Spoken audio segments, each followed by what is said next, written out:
Okay, so what do you need to know about this lens? First up, it's really heavy. It's a 60-600 Sport.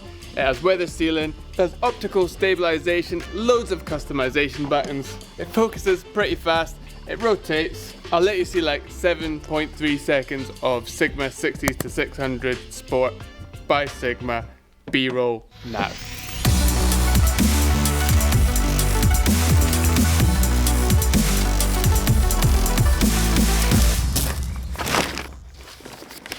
Fun. Should we go take some photos?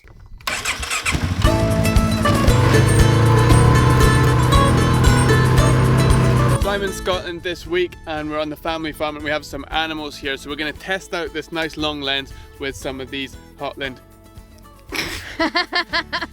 So, the main thing is it's just built like a tank and it feels solid, and that kind of means it's heavy. So if you are shooting with one of these, you're going to want a monopod to help stabilize it, because shooting like that for any amount of time, especially when you've zoomed it all the way out, you're going to find it difficult to keep the shot stable. So we're going to take some shots of these nice Highland cows over there. So these cows are about 200 meters away, and let's see what we can get with that. Cows! So this tripod was only like 25 quid on Amazon from Manfrotto, and it really does help to stabilize such a big heavy camera. This is a heavy lens and it's expensive too, so you don't want to be dropping it. I mean, it's not expensive for a 600, but it's an expensive lens at about £1,600. One thing I have noticed about this camera is that it's a lot sharper at the full 600. If I take a picture of the quad at 600, it's going to be a lot sharper than when you are down at under 200. It starts to soften up. So here's another shot at 150.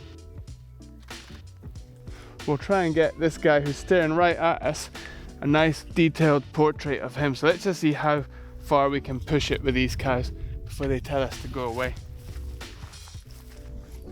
Now, like I say, it's just so much sharper between 500 and 600 mil than it is down under that range.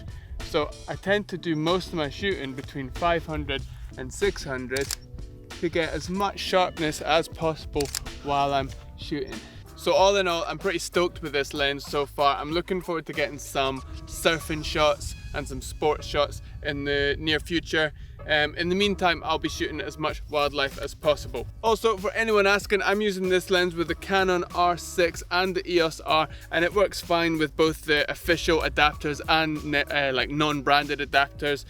So I just use any adapter really. So if you do have a newer Canon camera, don't worry, it works perfectly as far as I can see. So if you have questions about this lens, put them in the comments. I'll be happy to test and answer anything. I'll probably make a TikTok about it. My TikTok is @John.Isaacson and I answer loads of questions on there. These photos are supposed to be as helpful and real world as possible. He's gonna knock me over.